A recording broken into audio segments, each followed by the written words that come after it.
Сәлеметсіңдер ме оқушылар? Біз сендермен информатика пәнін үйренуді бастаймыз. Бүгінгі сабағымыздың тақырыбы біздің айналамыздағы ақпарат. Бүгінгі сабақтың материалын меңгеріп, әртүрлі ақпарат түрлеріне мысалдар келтіруді үйренетін боламыз. Бүгінгі сабақтың мақсаты ақпарат және оның түрлерін түсіну, ақпараттың қабылдау формасын түсіну. Оқушылар, алдымен ақпаратпен танысып алайық. Ақпарат дегеніміз қоршаған ортада болып жатқан құбылыстар мен хабарлар туралы мәліметтер.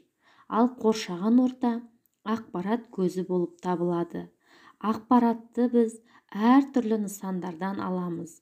Мысалы, кітап оқығанда, теледидар көргенде, затпен жанасқанда, асты ішіп жегенде, музейлерге барып суреттерді көргенде, әуендерді тыңдағанда біз ақпаратты өзімізге қабылдай аламыз.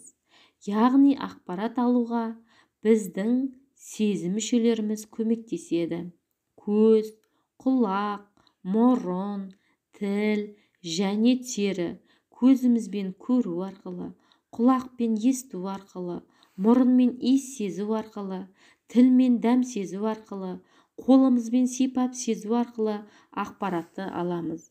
Ғалымдардың деректері бойынша ақпараттың 81%-ын көру арқылы, 10%-ын есту арқылы, 4%-ын иіс сезу арқылы, 3%-ын дәм сезу арқылы, 2%-ын сезу арқылы аламыз.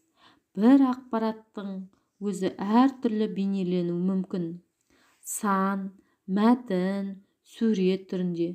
Мәселен, автотұрақтың машиналарының санын 5 санымен, 5 сөзмен жазылған мәтінмен және олардың суретін салу арқылы бейнелеуге болады.